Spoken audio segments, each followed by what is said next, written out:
If you feel guilty for resting, if you feel guilty for saying no, if you feel guilty for choosing yourself, if you feel guilty for needing space, if you feel guilty for not replying fast enough, if you feel guilty for having needs at all, pause, because what you are feeling is not kindness, it is not sensitivity, it is not weakness, and it is not your personality. It is a pattern, and that pattern has a history. And once you see it, you cannot unsee it. There is a fear living quietly inside you, a fear so old, your nervous system learned it before you had language, a fear so familiar it feels like your identity, a fear so normalized you call it empathy, but it is not empathy. It is survival, and it is running more of your life than you realize. You do not just care deeply, you scan constantly. You do not just feel others, you track them. You do not just support, you manage. You do not just listen, you regulate. You do not just help, you carry. And somewhere along the way, you learned that your value comes from how little space you take. You learned that being loved means being useful. You learned that being safe means being easy. You learned that being chosen means being needed. So now, as an adult, your nervous system stays alert even when nothing is wrong. You walk into a room and immediately feel the emotional temperature. You notice tone shifts before words change. You sense tension before conflict appears. You adjust yourself without thinking. You soften your voice. You shrink your needs. You carry what is not yours. You make yourself smaller so the room can stay calm. And people call you kind. They call you understanding. They call you patient. They call you emotionally intelligent. They call you strong. But nobody asks what it costs you, because your nervous system never rests. Your body never fully exhales. Your mind never fully lets go. Your heart never fully feels safe. And you do not even realize you are doing it. You just feel tired. A tired that sleep does not fix. A tired that vacations do not touch. A tired that comes from years of holding yourself together so others would not fall apart. And underneath that tired is a fear, a quiet fear, a fear that if you stop being who you are for others, you will lose love. A fear that if you disappoint, you will be abandoned. A fear that if you need too much, you will be too much. A fear that if you take up space, there will not be room for you anymore. This is the hidden fear that controls so many empaths. The fear of becoming inconvenient, the fear of becoming a burden, the fear of becoming too much, the fear of being left. And it did not start in adulthood. It started when you were small. Because the empath is often the child who was never allowed to be selfish. Not selfish in the cruel way, selfish in the human way, the way a child is supposed to be selfish. Needing comfort, needing attention, needing reassurance, needing protection, needing a safe place to fall apart, needing someone to say, you matter too. But instead, you learned something early. You learned that your emotions created problems. You learned that your sadness was inconvenient. You learned that your anger made you difficult. You learned that your fear was a burden. You learned that your needs came with consequences. Maybe nobody said it directly. Maybe it was in the sighs, the eye rolls, the silence, the withdrawal, the mood shifts, the tension in the room. Maybe love felt conditional. Maybe attention felt inconsistent. Maybe safety felt fragile. So you adapted, because children always adapt. You became easy to handle. You became the one who did not cause trouble. You became the one who stayed quiet. You became the one who helped. You became the one who understood. You learned how to read faces. You learned how to predict reactions. You learned how to feel the mood in the room before anyone said a word. You learned how to regulate the emotions of the people around you, Not because you were born that way, because your nervous system learned that this is how you stay safe. This is how you stay connected. This is how you stay loved. And people praised you for it. They called you mature. They called you empathetic. They called you wise beyond your years. They called you strong.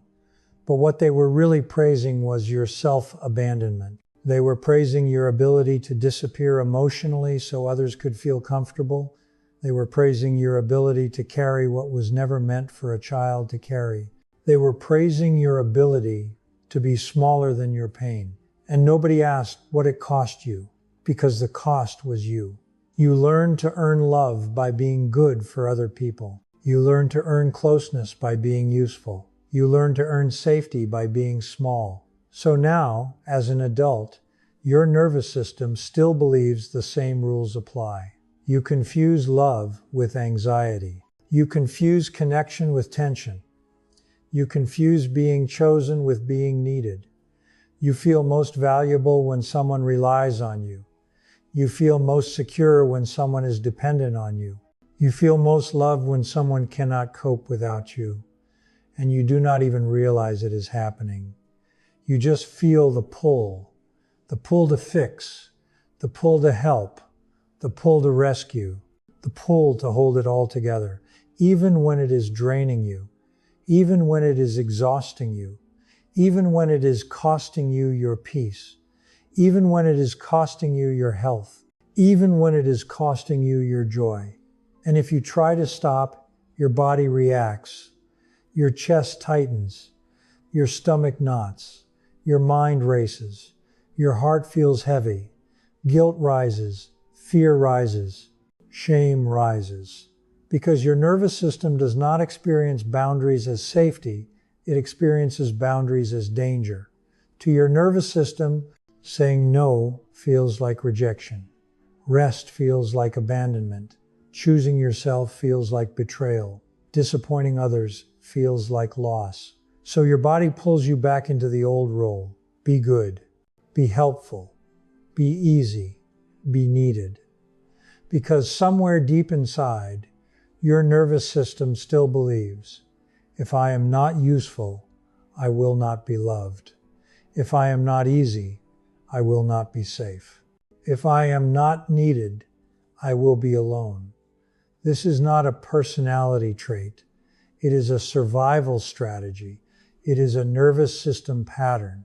It is what happens when a child grows up in an environment where emotional safety was inconsistent, where love had conditions, where needs were inconvenient, where feelings were overwhelming to others, where being low maintenance was rewarded. So you became hyper-attuned. You became emotionally fluent. You became relationally intelligent. You became deeply perceptive, not because you were gifted, because your nervous system had to be. You learned to track danger through tone. You learned to track safety through moods. You learned to track connection through emotional shifts. Your body learned that staying ahead of conflict was safer than reacting to it. Your body learned that preventing problems was safer than expressing needs. Your body learned that managing others was safer than trusting them. So now your nervous system is always working. Even when you are resting, you are scanning. Even when you are relaxing, you are monitoring. Even when you are alone, you are preparing. You do not know how to just be, because being was never safe. You learned that love was something you had to earn, so your nervous system keeps performing. And the hidden fear underneath all of it is simple. If I stop being who they need, I will lose them. If I become inconvenient, I will be abandoned. If I take up space, I will be rejected. If I need too much, I will be alone. This fear lives in your body, not your mind. You cannot logic your way out of it. You cannot positive think your way out of it. You cannot manifest your way out of it, because it is not a belief, it is a memory. It is a memory stored in your nervous system from a time when you had no power, no control, and no choice. So your body learned a rule. Be good, be useful, be easy, be needed, and you survived. But survival is not the same as living. And the part of you that learned this was brilliant. That child was intelligent. That child was perceptive. That child was adaptive. That child was strong. That child did exactly what they had to do to survive their environment. But you are not that child anymore. And your nervous system does not know that yet. So it keeps running the old program. Even when the danger is gone, even when the threat is over, even when you are safe now, your body still believes love is fragile, safety is conditional, connection must be earned, and that is why you feel so responsible for everyone. That is why you feel guilty when you rest. That is why you feel anxious when you say no. That is why you feel selfish when you choose yourself. That is why you feel uncomfortable receiving. Because your nervous system learned that you are safest when you are giving. This is the hidden fear that controls so many empaths. The fear that if you stop carrying everyone else, no one will carry you. The fear that if you stop being the strong one, there will be no one left. The fear that if you finally let yourself be human, you will lose your place. And this fear shapes your relationships. It pulls you toward emotionally unavailable people. It pulls you toward people who need fixing. It pulls you toward people who take more than they give. Because your nervous system is familiar with earning love. It does not know how to receive love that is simply offered. So it recreates the dynamic over and over. Different faces, same pattern, and every time a part of you hopes, maybe this time it will be different. Maybe this time I will be chosen. Maybe this time I will be safe. Maybe this time I will be enough. But the old rules keep running. Be good. Be useful. Be easy. Be needed. And slowly, quietly, you disappear again. Not because you are weak, because your nervous system is loyal to the child you once were. And that loyalty kept you alive. But now it is keeping you small. This is the first truth every empath must face. You were never broken. You were trained. And your nervous system is still living by rules that were created in a world that no longer exists. So let us pause here, because what you have just heard is not theory. It is something your body already knows. It is familiar because it is true. And now you have to feel it, not think it, not pretend it, not rationalize it. Feel it. Feel what you gave up to survive. Feel what you learned to become safe. Feel what you lost while you were earning love. Feel what it cost to be the helper, the rescuer, the fixer, the peacemaker. Because there is a grief here that words cannot fully capture. The grief of the self you had to give away to be loved. The grief of the needs you learned to hide so others would feel comfortable. The grief of the emotions you folded into quiet so no one would be burdened. The grief of the boundaries you dismantled so no one would be disappointed. This is not a small grief. This is the grief of your nervous system. The part of you that learned to survive did not just adapt. It erased parts of you. It quieted parts of you. It taught you how to disappear inside your own story. And that is painful. Because it feels like loss. Loss of yourself. Loss of freedom. Loss of spontaneity. Loss of rest without guilt. Loss of asking for help without apology.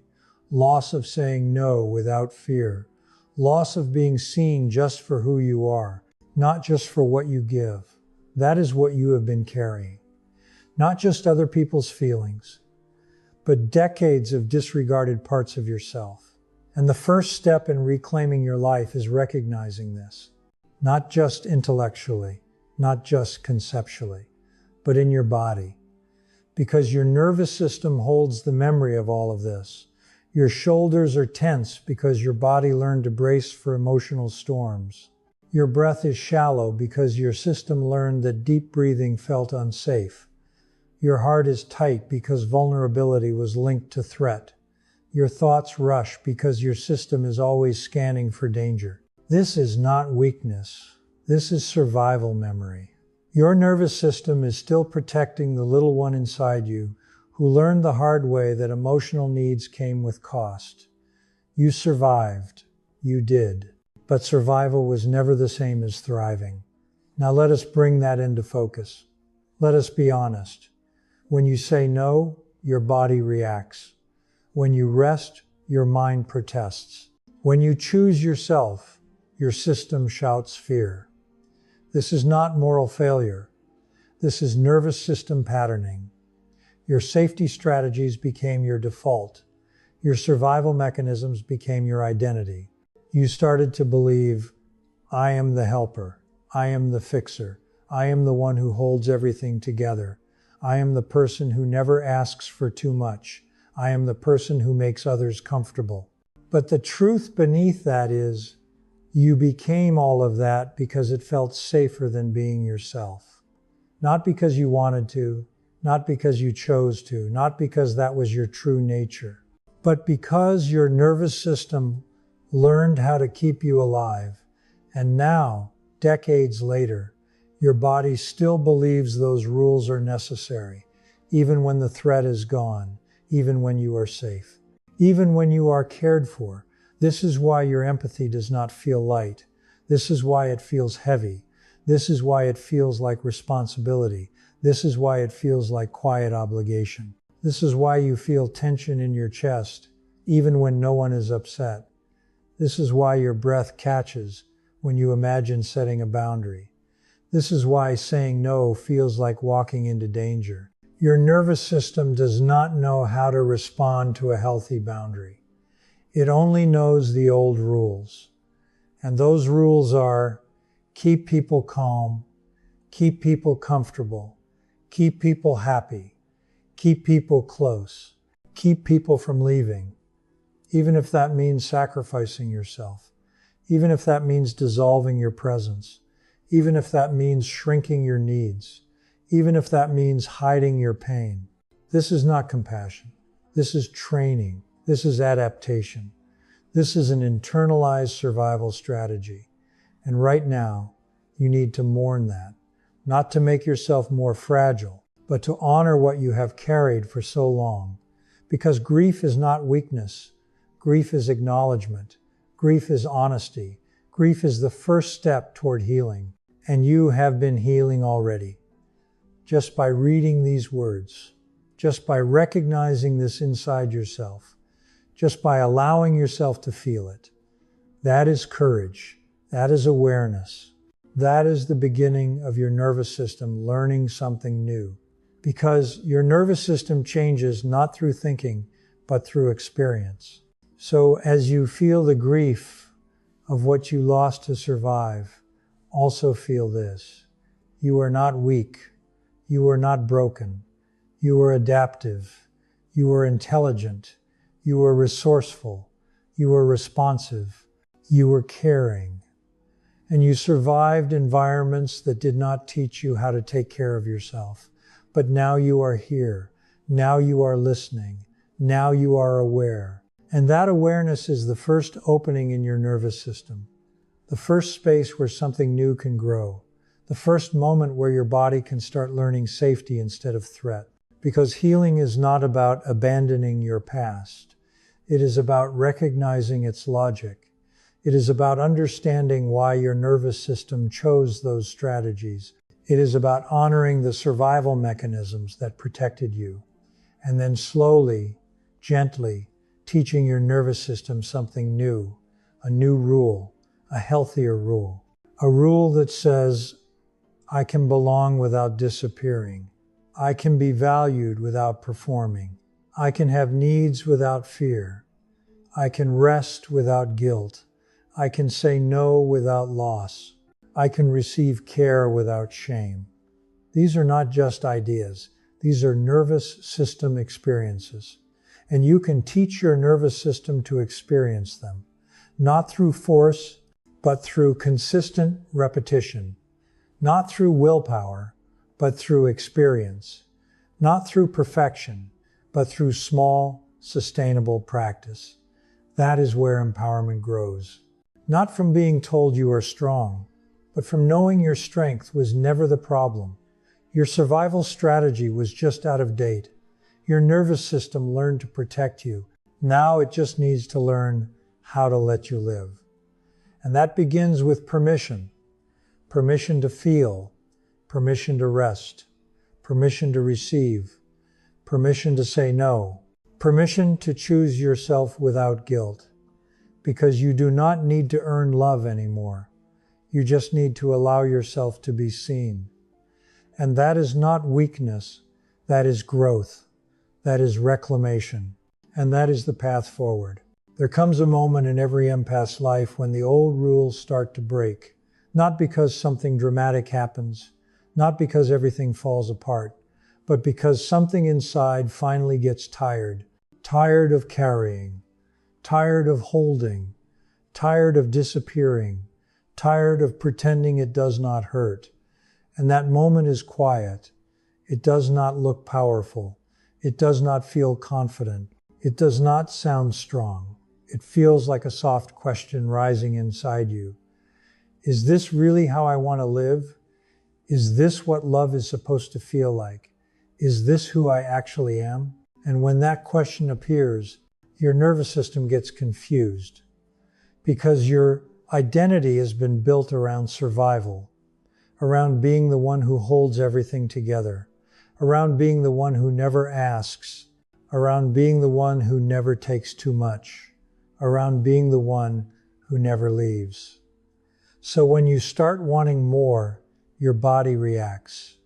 Not because you are wrong, but because you are changing. Your nervous system learned who you had to be to survive. Now it has to learn who you are allowed to be. And that is a transition. It is uncomfortable. It feels unfamiliar. It feels unsafe at first, because safety for your nervous system has always meant being needed. It has always meant being useful. It has always meant being indispensable. But that was never real safety. That was control. That was adaptation. That was survival. Real safety feels different. Real safety feels calm. Real safety feels steady. Real safety feels boring at first because your nervous system is used to intensity. It is used to tension. It is used to urgency. It is used to emotional responsibility. So when you begin choosing yourself, it feels wrong. It feels selfish. It feels dangerous. But it is not. It is just unfamiliar. This is where your new identity begins. Not as the helper, not as the rescuer, not as the fixer, but as a human being. A human being who has needs. A human being who has limits. A human being who deserves rest. A human being who deserves care. A human being who deserves to take up space. Your nervous system does not yet know how to be this version of you, but it can learn.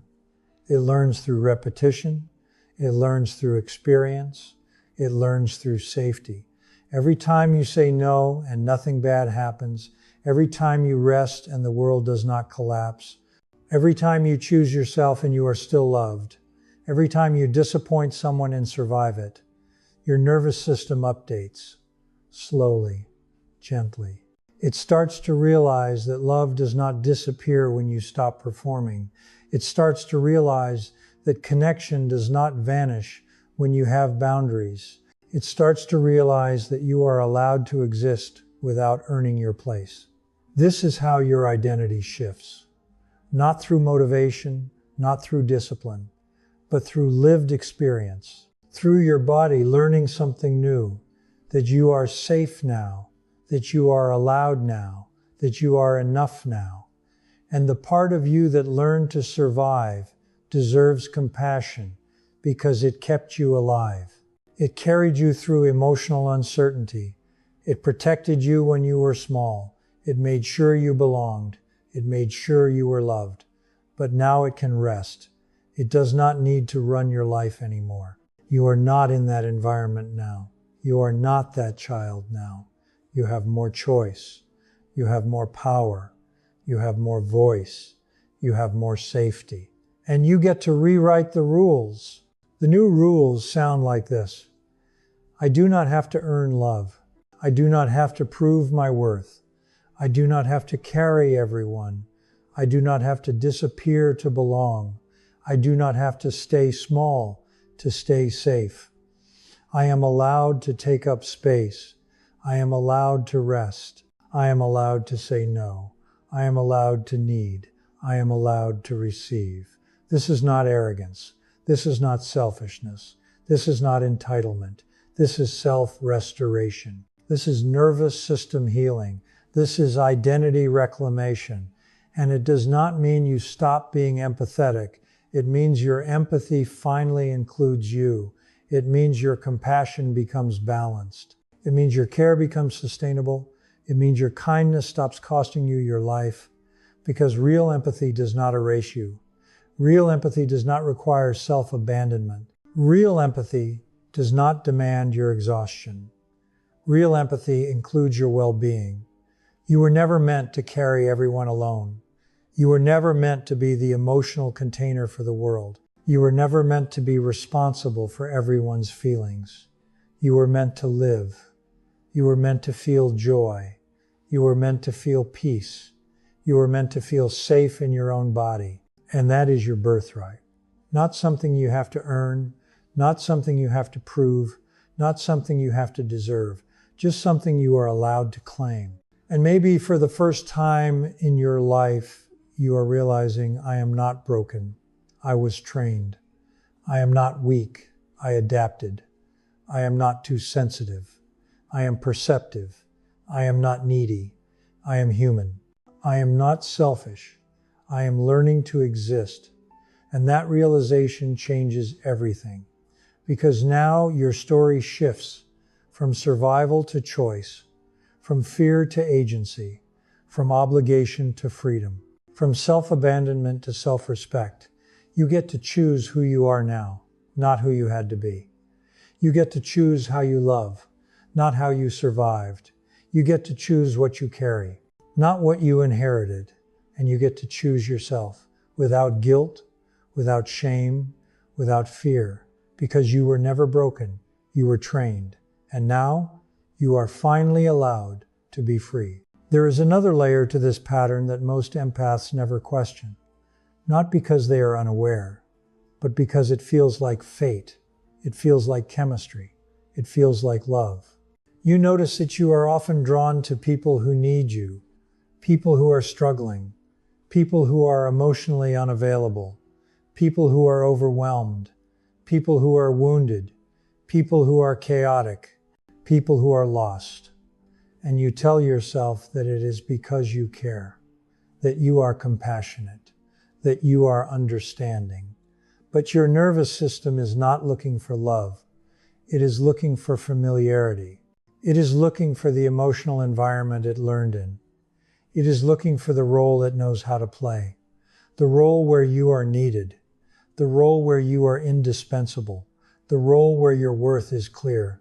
Because when someone is stable, regulated, and emotionally available, your nervous system does not know where to stand. There is no crisis to manage, no emotional fire to put out, no chaos to organize, no role to perform. So calm feels boring.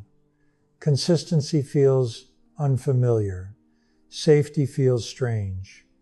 Your nervous system was trained in emotional intensity. It learned love through instability. It learned connection through responsibility. It learned closeness through sacrifice. So when someone shows up, emotionally grounded and steady, your system does not recognize it as love. It recognizes it as absence. But when someone is unpredictable, overwhelmed, or broken, your system lights up. There is purpose, there is urgency, there is meaning, there is a job, and suddenly you feel alive, needed, chosen. This is not because you enjoy suffering. It is because your nervous system confuses chaos with connection. It confuses intensity with intimacy. It confuses responsibility with love. So you keep recreating the dynamic. Different people, same story.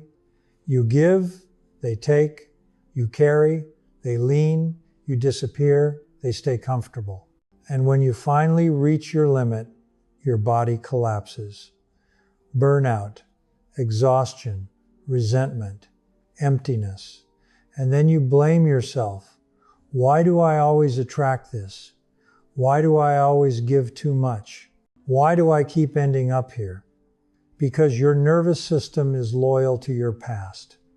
It is not broken. It is patterned. And patterns can be changed. But first they must be seen. This is where guilt shows up. Because when you stop rescuing, people notice. When you stop overgiving, people react.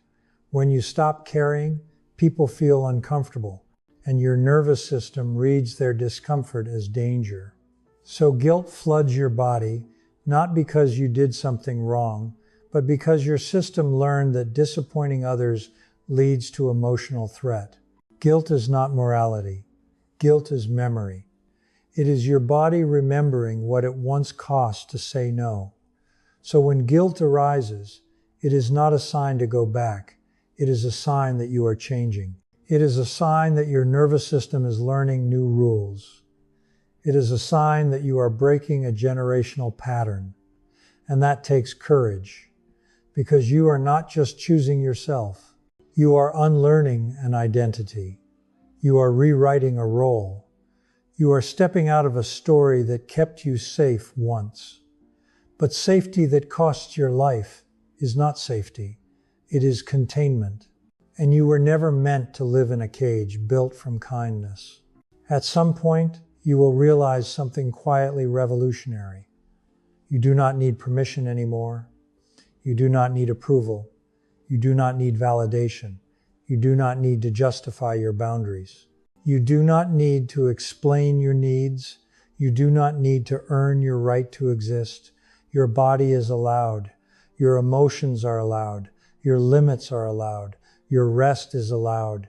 Your no is allowed. And when you start living this way, your nervous system begins to soften. Your breath deepens. Your shoulders drop. Your jaw unclenches. Your chest opens. Because your body finally feels something it has never known. Internal safety. Not safety that depends on others. Not safety that depends on approval. Not safety that depends on being needed. But safety that lives inside you. This is emotional sovereignty. This is when you stop outsourcing your worth.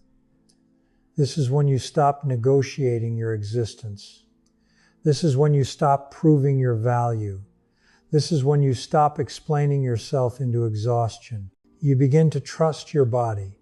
You begin to listen to your signals. You begin to honor your limits. You begin to respond instead of react.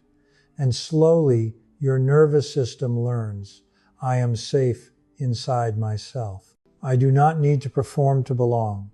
I do not need to disappear to be loved. I do not need to carry what is not mine.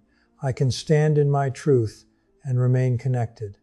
This is what real strength feels like. Not hardness, not control, not dominance, but grounded presence, calm certainty, steady self-trust.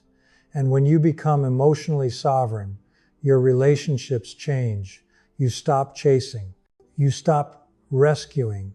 You stop fixing. You stop over-explaining. You stop over-giving. You stop abandoning yourself. You start choosing reciprocity. You start choosing emotional safety. You start choosing consistency. You start choosing peace. And some people will fall away, not because you failed, but because the old dynamic no longer exists, and what remains is real, mutual, nourishing, secure. This is the life your nervous system has always wanted, not intensity, not drama, not chaos, but peace. There is a version of you that exists beyond survival, a version of you that is not shaped by fear, a version of you that is not defined by obligation, a version of you that does not disappear to belong, a version of you that knows who they are. And that version is not something you have to become, it is something you have to remember. Because you were born whole, you were born worthy, you were born allowed, you were born enough. You learn to forget that. You learn to trade yourself for safety. You learn to trade your needs for love. You learn to trade your voice for belonging. But none of that was your fault, and none of that defines you. Your empathy is not your wound. Your sensitivity is not your weakness. Your depth is not your burden. Your awareness is not your curse. They are your power. Once they are no longer chained to fear, once they are no longer driven by survival, once they are finally rooted in self-respect, you get to be kind without self-betrayal. You get to be generous without depletion. You get to be loving without disappearing. You get to be compassionate without carrying everyone. You get to be deep without drowning. This is what it means to reclaim your identity, not as the helper, not as the fixer, not as the emotional anchor, but as a whole human being, a human being who is allowed to rest, a human being who is allowed to receive, a human being who is allowed to take up space, a human being who is allowed to say no, a human being who is allowed to choose themselves. You were never broken, you were trained, and now you are finally allowed to live. There is a moment that comes after awareness, after grief, after understanding, after recognition. It is the moment when your body finally begins to feel what your mind already knows. That you are not in danger anymore, that you do not need to stay alert, that you do not need to stay on guard, that you do not need to keep scanning the room. Because for most of your life, safety did not mean peace. It meant control, it meant being prepared, it meant staying ahead of emotional storms, it meant being ready to intervene, it meant managing what might happen next. So your nervous system learned to live in anticipation. It learned to track micro-expressions. It learned to read silence. It learned to feel tension before words. It learned to brace for impact. And now, even in calm environments, your body stays tense. Even in loving relationships, your system stays alert. Even in quiet moments, your mind keeps working. Because your body learned that calm is temporary, that peace is fragile, that stability can disappear without warning, so it never fully rests. But here is what your nervous system needs to learn now. You are no longer in that world. You are no longer that child. You are no longer powerless. You are no longer dependent. You have agency now. You have voice now. You have choice now. And your body can learn this. Not overnight, not through forcing, not through pretending, but through experience. Every time you choose rest and nothing bad happens. Every time you say no and you are still loved. Every time you set a boundary and survive the discomfort. Every time you disappoint someone and remain safe, your nervous system rewires. It updates its map of reality. It learns that safety is not something you create for others. It is something you allow for yourself. And slowly, your body begins to trust. Your breath becomes deeper. Your sleep becomes heavier. Your thoughts become quieter. Your chest feels lighter. Your shoulders soften. Your jaw unclenches. Because your system is no longer living in yesterday. It is learning today. And this is where real healing lives. Not in becoming different, but in finally feeling safe enough to be yourself. One of the hardest things for empaths to learn is how to receive. Not because they do not want support, but because their nervous system does not trust it. You learned early that needing too much came with consequences, that asking for help created problems, that leaning on others led to disappointment.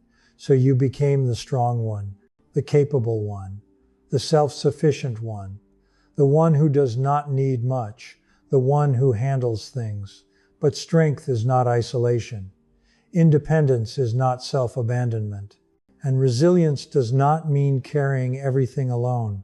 There is a softness inside you that has been waiting, a softness that was never allowed, a tenderness that was never protected, a vulnerability that was never held. And that part of you deserves to be met, not with expectation, not with responsibility, but with care. You deserve to be supported. You deserve to be held. You deserve to be chosen without performing. You deserve to be loved without proving. You deserve to be cared for without earning. And when you begin to let yourself receive, your identity shifts. You stop being the one who only gives. You become someone who can be nourished, someone who can be supported, someone who can be met. And this changes everything, because love is not meant to drain you. Connection is not meant to exhaust you. Relationships are not meant to consume you. They are meant to feed you, to strengthen you, to expand you, to remind you that you do not have to do life alone. And you are allowed to want that. You are allowed to need that. You are allowed to long for that. That is not weakness. That is humanity. There is a future version of you who lives differently, not because they became harder, not because they stopped caring, not because they shut their heart, but because they finally included themselves. They move through the world with presence. They speak with calm certainty. They rest without apology. They say no without fear. They choose themselves without guilt. They love without disappearing. They care without carrying. They give without depletion. They receive without shame. They trust their body. They listen to their needs. They honor their limits. They stand in their truth. They live from self-respect. And that version of you is not far away. It is already inside you, waiting for permission, waiting for safety, waiting for you to come home. You were never meant to survive your life. You were meant to live it. You were never meant to carry everyone. You were meant to walk alongside. You were never meant to disappear. You were meant to be seen. And now, for the first time, you get to choose. Not from fear, not from obligation, not from survival, but from truth, from worth, from self-respect, from love. You were never broken. You were trained. And now, you are finally allowed to be free.